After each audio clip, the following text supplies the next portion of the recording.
Hello ছোট্ট বন্ধুরা, কেমন আছো তোমরা? নিশ্চয়ই ভালো আছো। আসলে আমরা সব সময়ই চাই তোমরা যেন খুব ভালো থাকো।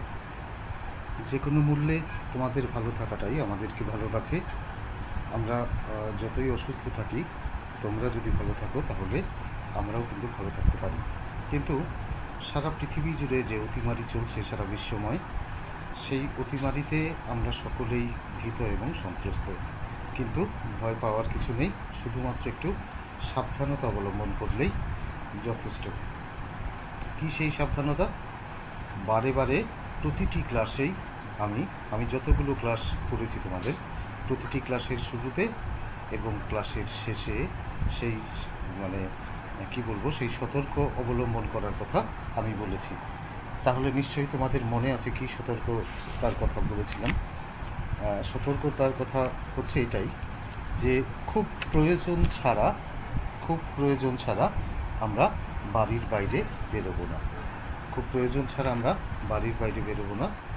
আর প্রয়োজন ছাড়া তো বাড়ির বাইরে বেরোবোই না। আর যদি নিতান্তই বাড়ির বাইরে বেরোতে হয় তাহলে সাবধানতা অবলম্বন করতে হবে। কি সেই সাবধানতাটা হচ্ছে যে অবশ্যই মাস্ক ব্যবহার করবো। আমরা মাস্ক পরে তারপরে বাড়ির বাইরে বেরোবো। এখন তো স্কুল নেই, বাড়ির বাইরে যাওয়ার তেমন কোনো দরকারও নেই। কিন্তু যদি নিতান্তই দরকার হয়ে পড়ে, মা বাবার সাথে যেতেই হয়, তাহলে অবশ্যই মাস্ক ব্যবহার করবে এবং একদম ভিড়ের মধ্যে যাবে না। একদম ভিড় এড়িয়ে চলবে। আর ভিড় এড়িয়ে চলবে কীভাবে? ন্যূনতম একজন মানুষের থেকে 6 ফুট দূরত্ব আমাদের মেনটেন করতে হবে, অর্থাৎ 6 ফুট দূরে আমাদের থাকতে হবে। এই জিনিসটা কিন্তু মাথায় রাখবে। আর বাইরে থেকে যখন বাড়িতে আসবে তখন অবশ্যই সাবান দিয়ে ভালো করে স্নান করে তারপরে ঘরে আসবে। এই কথাটা যেন মনে থাকে। এটা করলে আমরা আমাদের এই যে অতিমারির কথা বলছি, যে অদৃশ্য শত্রু যদি চোখে দেখা যায় তাহলে তার সাথে মোকাবেলা করাটা সহজ। কিন্তু যেহেতু শত্রু অদৃশ্য, যাকে আমরা দেখতে পাচ্ছি না, তার সাথে লড়াই করতে হলে তাহলে নির্দিষ্ট প্রোটোকল মেনে আমাদের সতর্কতা অবলম্বন করলেই যথেষ্ট। আর হচ্ছে বাড়িতেও সম্ভব হলে নাকে, মুখে এবং চোখে হাত দেওয়ার আগে সাবান দিয়ে অবশ্যই ভালো করে হাত ধুয়ে নেবে 2 ঘন্টা অন্তর। তাহলে আমাদের যে আক্রান্ত হওয়ার যে ট্রেন্ড বা প্রবণতা, সেই প্রবণতা অনেকটাই কমবে। এই হচ্ছে আমাদের ক্লাসের প্রথম সূচনার সময় আমরা এগুলো বলে থাকি। আর এখন চলে আসি আমরা পাঠে, অর্থাৎ পড়ার বিষয়ে। প্রথমেই আমি তোমাদেরকে বলবো যে আগের দিন আমরা যে পড়াটা পড়েছিলাম সেটাকে একটুখানি মনে করিয়ে নেওয়ার জন্য। সেটা একটু মনে যদি করতে পারি, প্রথমেই আমাদের দেখো খেয়াল থাকবে, একটা বাংলা ছড়া পড়েছিলাম আমরা, যে ছড়াটা লিখেছিলেন নীরেন্দ্রনাথ চক্রবর্তী। কবি নীরেন্দ্রনাথ চক্রবর্তীর লেখা পাখিরা। সেই লাইন কটা একটু যদি আমরা মনে করি তাহলে তোমাদের তো নিশ্চয়ই মুখস্থই আছে, তবু একটু মনে করে দিই। যে যার বাসায় ওই যে ওরা করছে ডাকাডাকি, ওরাই আমার বাবুই ভেঙে শালিক দোয়েল পাখি। নিশ্চয়ই মুখস্থ হয়ে গেছে এতদিন তোমাদের। 7 সকালে ওরাই এসে ঘরের জানালায় খোকন ওঠো বলে আমার ঘুম ভাঙিয়ে দেয়। অর্থাৎ যে পাখিগুলো এসে আমার সকালের ঘুম ভাঙিয়ে দেয়, সেই পাখিগুলোর নাম এখানে আমরা দেখতে পাচ্ছি। কী বলো তো? বাবুই, ফিঙে, শালিক, দোয়েল, এরা। এছাড়াও আরও অনেক পাখি আছে, তোমাদের আগের ক্লাসেই বলেছিলাম। সেই পাখিগুলোর নামও তোমরা একটু লেখার বা মনে করার চেষ্টা করবে। আরেকটা জিনিস আমরা শিখেছিলাম ওই দিন ক্লাসে, একটু মনে করে দেখি। একটা ছকের মধ্যে অনেকগুলো স্বরচিহ্নযুক্ত শব্দ ছিল, সেখান থেকে বিভিন্ন পাখির নাম আমরা কীভাবে আলাদা করতে হয় সেটা দেখেছিলাম। অর্থাৎ সেই পাখির নামগুলোকে গোল গোল করেছিলাম। কী পাখির যদি একটু মনে করতে পারো, আমি তোমাদের কাছে তো বই আছেই, তবু আমি একটু মনে করে দিই।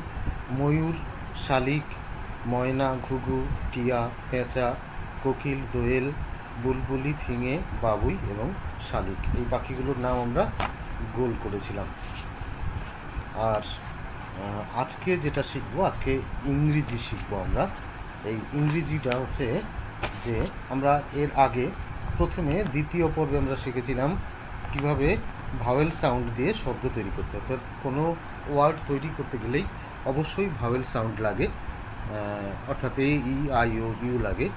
এবার তৃতীয় পর্বে এসে আমরা প্রথম করেছিলাম ডবল ই দিয়ে যে সমস্ত ওয়ার্ডগুলো তৈরি করা যায় ডবল ই দিয়ে, সেইগুলো শিখেছিলাম আগের ক্লাসে, অর্থাৎ 2 ক্লাস আগে হয়তো হবে। আর আজকে আমরা দেখব যে আরেকটা নতুন জিনিস। সেই নতুন জিনিসটা দেখতে হলে তোমাদের 234 পেজটা খুলতে হবে। তোমরা 234 পেজটা বার করো। 234 পেজ বার করলে তোমরা দেখবে এই ধরনের একটা পৃষ্ঠা তোমরা দেখতে পাবে। এই যে পেজটা দেখতে পাচ্ছ তোমরা, ঠিক এরকম একটা পেজ তোমরা দেখতে পারবে। এখানে বিভিন্ন ছবি দেওয়া আছে। এই যে দেখো, এটা কি? এটা হচ্ছে একটা পাখি, কিন্তু পাখিটা এখানে যেভাবে দেওয়া আছে এটা মনে হচ্ছে যেন চিল একটা, কিন্তু যে কোনো পাখিরই এটা ঠোঁট হতে পারে। তারপর এখানে আছে যেগুলো, একটা বাটির মধ্যে কোনো একটা সবজি, তারপরে একটা পাহাড়ের, 2টো পাহাড় আছে, সেই পাহাড়ের উপর দিকটা মানে শিখর দিকটা দেখতে পাচ্ছি আমরা। তারপর এই পাশে আরও আছে, এই যে দেখো এদিকে আরও দেখতে পাচ্ছি আমরা। এটা কি? সমুদ্রের এরকম ঢেউ হয়ে থাকে, আর এটা হচ্ছে এরকম মটরশুঁটি বা দানা, আর এটাকে এটা বসার জায়গা। তাহলে আমরা এখানে দেখো যে ওয়ার্ডগুলোই আছে, প্রত্যেকটি ওয়ার্ড তৈরি হয়েছে ই এ যোগে, ই আর এ আছে যোগ করে, এবং সেই উচ্চারণগুলো কি হয় দেখো, বিই এ কে, বিক, বিই এ কে, বিক।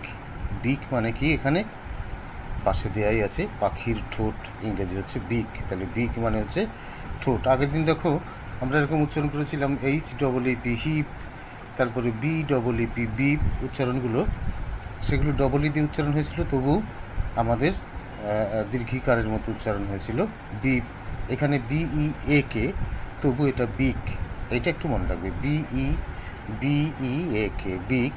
তারপর BEANS বিনস, বিনস মানে হচ্ছে যে বিনস আমরা খেয়ে থাকি, কিন্তু এই বিনস মানে এখানে কিন্তু মটরশুঁটি বলা ছিল, কিন্তু মটরশুঁটি নয়, আভিধানিক অর্থ, অর্থাৎ অভিধানে যেটা আছে সেটা বিনস মানে হচ্ছে মটরশুঁটি, কিন্তু এখানে তো মটরশুঁটি নেই, এখানে বিনসই আছে। অর্থাৎ বিনস মানে, যেহেতু আমাদের এখানে ছবির মধ্যে দেওয়া আছে বিনস, এখানে বিনসই হবে।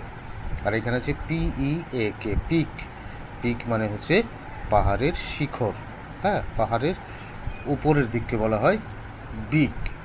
তাহলে যে 3টে আমরা পড়লাম সে 3টে নিশ্চয়ই তোমাদের মনে আছে। সেই 3টে হচ্ছে, প্রথমে আছে বিক, BEAK বিক। বিক মানে আমরা কি জানি? বিক মানে হচ্ছে কি বলতো?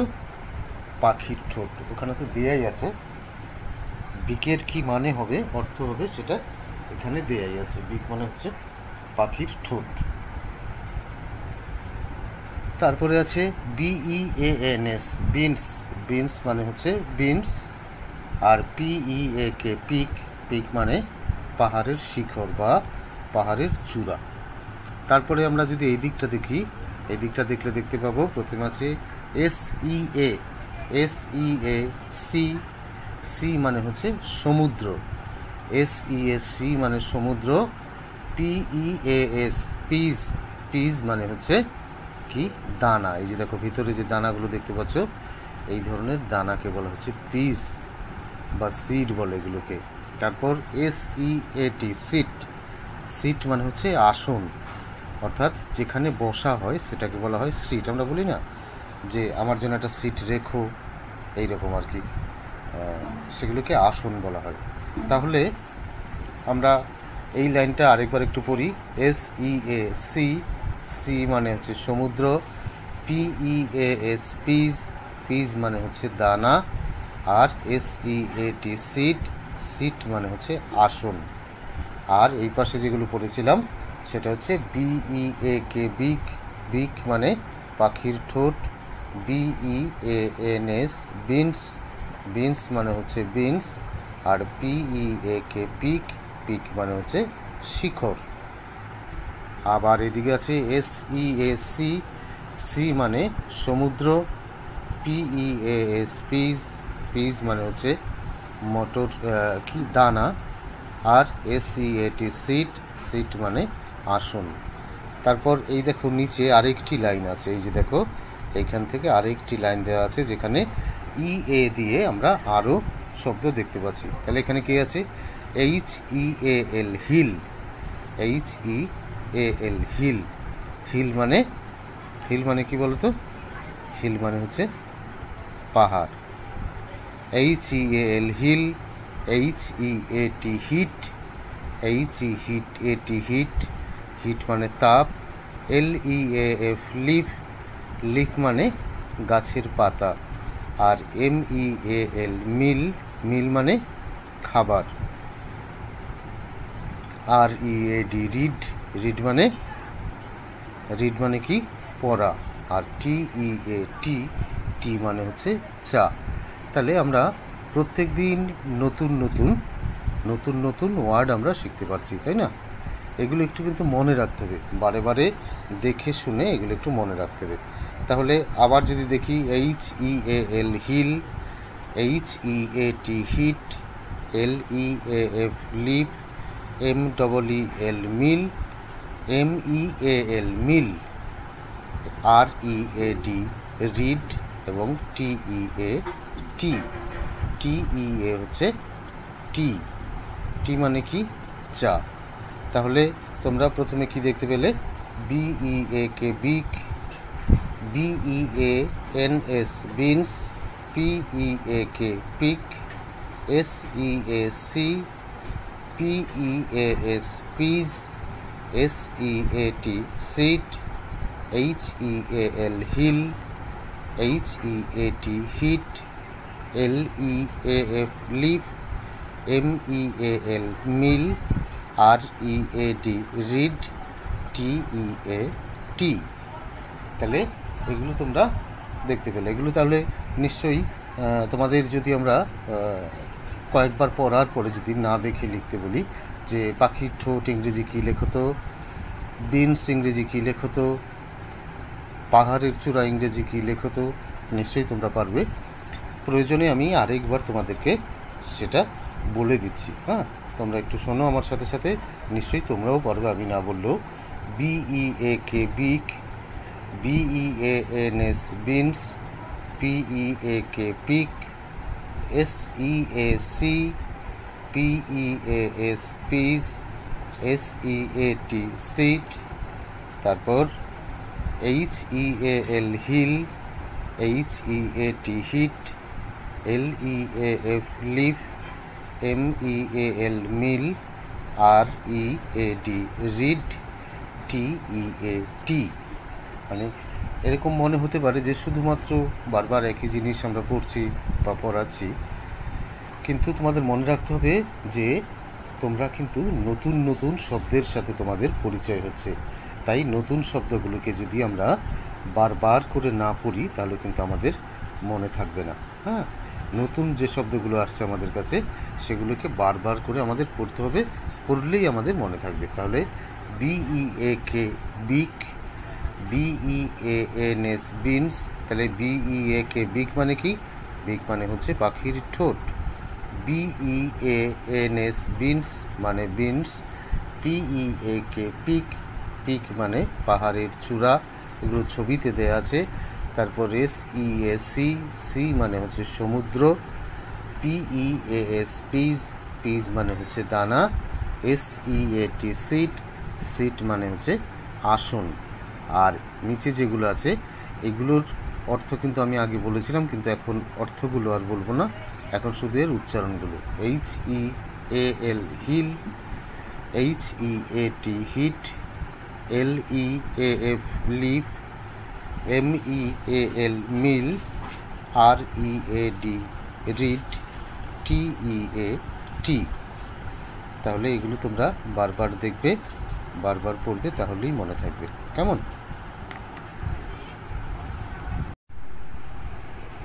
তারপর এবারে দেখো, আমরা এতক্ষণ তো উপরে ই এ দিয়ে বিভিন্ন ওয়ার্ডগুলো আমরা শিখলাম। এইবার ঠিক এই ধরনের কি দিয়ে, এই ধরনের ই এ দিয়ে আরও কিছু ওয়ার্ড আছে যেগুলো দিয়ে একটি কি কয়েকটা সেন্টেন্স এখানে দেওয়া আছে, যেমন sheep bleat in a flock, sheep bleat in a flock, SHEEP sheep, আবার BLEAT ব্লিট, SHEEP শিপ, আবার BLEAT bleat in a flock. এই শিপ মানে কি বলতো? SHEEP শিপ, শিপ মানে হচ্ছে ভেড়া। BLEAT ব্লিট, ব্লিট মানে হচ্ছে ভেড়ার ডাক। শিপ ব্লিট ভেড়া ডাকে ইন এ ফ্লোক, ফ্লোক মানে ভেড়ার দলকে বলা হয় ফ্লোক, দলে, ইন এ ফ্লোক মানে ভেড়ার দলের মধ্যে থেকে ভেড়া ডাকে। Sheep bleat in a flock, flock মানে হচ্ছে দল বা ঝাঁক, ঝাঁক পাখি হয় ঝাঁক, কিন্তু ভেড়া এই অন্যান্য পশুর ক্ষেত্রে এগুলো দল বলা হয়, বা একদল গরু, একদল ভেড়া, একদল মোষ, এইরকম। তারপর the peas are on the seat, the peas, PEAS peas, peas মানে কি? দানা। দি পিজ দানাটি, ARER দানাটি হয় on the table, on the, on মানে ওপরে, অন দি সিট, টেবিল নয়, ভুল মাফ করবেন, ওটা টেবিল নয়, অন দি সিট মানে আসনের ওপরে কি আছে? দানাটা আছে। The peas are on the seat. তাহলে আমরা প্রথমে এটা পড়ে নিই, তারপরে আই পিল দ্য বিনস, এখানে PEEL, পিল মানে হচ্ছে খোসা ছাড়ানো। আর এই বিনসগুলো কি হয়? বিনসগুলো তো, বিনস হচ্ছে শুটি জাতীয় ফল, শুটি জাতীয় শস্য আর কি, সেগুলো তো খোসার ভেতরে থাকে, সেগুলোকে, সেই খোসা ছাড়ানোকে বলা হয় পিল। আই পিল দি বিনস, আমি বিনসের খোসা ছাড়াই। বার্ডস স্পিক উইথ দ্য বিক, বার্ডস মানে হচ্ছে পাখিরা, স্পিক, SPEAK স্পিক, পাখিরা কথা বলে কিভাবে? উইথ দ্য বিক, উইথ দ্য বিক, BEAK বিক, বিক অর্থ কি বলেছিলাম বলো তো? বিক অর্থ হচ্ছে পাখির ঠোঁট, পাখিরা কথা বলে কি দিয়ে? ঠোঁট দিয়ে, তাদের উইথ দ্য বিক, ঠোঁটের মাধ্যমে তারা কথা বলে, ঠোঁট দিয়ে তারা কথা বলে। তাহলে আবার পড়ছি, একটু শোনো, তোমরা আমার সাথে সাথে বলবে। Sheep bleat in a flock, the peas are on the seat, I peel the beans, birds speak with the beak, SHEEP sheep, BLEAT bleat, INEAFLOCK flock. তোমাদের শুধু মনে রাখতে হবে, এই যে নতুন নতুন শব্দগুলোর সাথে আমাদের পরিচয় হচ্ছে, এর বানানগুলো তোমাদের মনে রাখতে হবে। যেমন SHEEP শিপ, শিপ মানে হচ্ছে ভেড়া, আর SHIP শিপ, শিপ মানে হচ্ছে জাহাজ, উচ্চারণ কিন্তু একই, কিন্তু SHEEP শিপ মানে ভেড়া, আর SHIP শিপ মানে হচ্ছে জাহাজ। শিপ BLEAT ব্লিট, শিপ ব্লিট, ব্লিট মানে হচ্ছে ভেড়ার ডাক, ভেড়া কীভাবে ডাকে? সেই ভেড়ার ডাকটাকে বলা হয় ব্লিট। ইন এ ফ্লোক, ফ্লোক মানে ঝাঁক বা দল, এক ঝাঁক ভেড়ার মধ্যে থেকে, ভেড়ার মধ্যে ভেড়া ডাকছে, ফ্লোক। তাহলে শিপ এই কথাটা, এই ওয়ার্ডটা নতুন, ব্লিট এই কথাটা, এই ওয়ার্ডটা নতুন, আবার FLOCK ফ্লোক এইটাও নতুন। তাহলে নতুন যে সমস্ত শব্দগুলো, নতুন যে সমস্ত ওয়ার্ডগুলো আমরা কি বলবো, ওয়ার্ডগুলো আমরা জানতে পারছি, ওয়ার্ডগুলো আমরা জানতে পারছি, এগুলোকে কী করতে হবে? এর বানানগুলো আমাদের মনে রাখতে হবে। যেমন শিপ বানান SHEEP, ব্লিট বানান BLEAT ব্লিট, ফ্লোক বানান FLOCK ফ্লোক। ঠিক তেমনি তারপরের লাইনে আছে the peas are on the seat, the peas, peas বানান, আমরা পিজ বানানটা আগে জেনেছি PEAS, আর দি বানান THE, দি তো অনেকবারই আমরা দেখেছি। দি পিজ আর, পিজ মানে হচ্ছে, পিজ মানে হচ্ছে দানা, অনেক দানা আর কি, পিজ, পি মানে পি মানে হচ্ছে দানা, পিস মানে হচ্ছে অনেক দানা। Peas are on the seat, আসনের উপর অনেক দানা। সিট বলছে SEAT, এই বানানগুলো আমাদের মনে রাখতে হবে, সিট। তারপরে IPEEL, peel, THE the, peel the, BEANS beans, I peel the beans, BEANS beans. তারপর BIRDS birds, SPEAK speak, WITH with, THE the, BEAK beak. Birds speak with the beak, পাখিরা কথা বলে। স্পিক মানে হচ্ছে কথা বলা, with মানে সাহায্যে বা দিয়ে বা দ্বারা, দি বিগ ঠোঁট দিয়ে। দি বিগ মানে বিগ মানে নির্দিষ্ট করে বলছে, এই জন্য তার আগে দিয়ে হয়েছে, অর্থাৎ ঠোঁট দিয়ে পাখিরা কথা বলে, তাই তো? পাখিরা তো ঠোঁট দিয়েই কথা বলে, অন্য কিছুতে কথা বলে? পাখিরা ঠোঁট দিয়েই কথা বলে থাকে। তাহলে এই পড়াটার মধ্যে আমরা নতুন কী কী ওয়ার্ড পেলাম? শিপ, ব্লিট, ফ্লোক, পিস, সিট, পিল, বিনস, স্পিক, বিক। এই যে নতুন ওয়ার্ডগুলো আমরা পেলাম, এইগুলোকে আমাদের মনে রাখতে হবে, এটা একটু খেয়াল রাখবে। এবার আমরা দেখি এই পাঠের ওপরে কি কি অন্য কি আছে। আর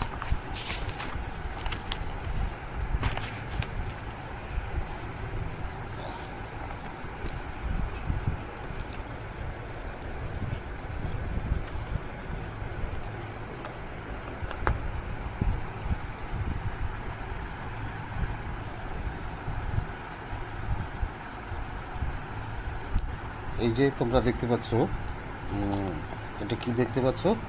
এটা দেখতে পাচ্ছ যে এখানে একটা ঠিক ওরকম পাখির ঠোঁট দিয়ে, পাখির ঠোঁটের ছবি আছে। তারপর সমুদ্রের ছবি আছে, আছে না? সমুদ্রের ছবি আছে। তারপরে আসনের ছবি আছে, বিনসের ছবি আছে। তারপর এখানে কি আছে? এখানে আছে কিসের ছবি? দানার ছবি। আর এখানে আছে পাহাড়ের চূড়ার ছবি। তাহলে আমাদের প্রথম কাজ হচ্ছে এখানে মেক ওয়ার্ডস, এই ওয়ার্ডগুলো তৈরি করতে হবে। তাহলে এখানে কি হবে? SEAT। তাহলে এখানটা আমাদের কি করতে হবে? কি দিলে এটা হবে?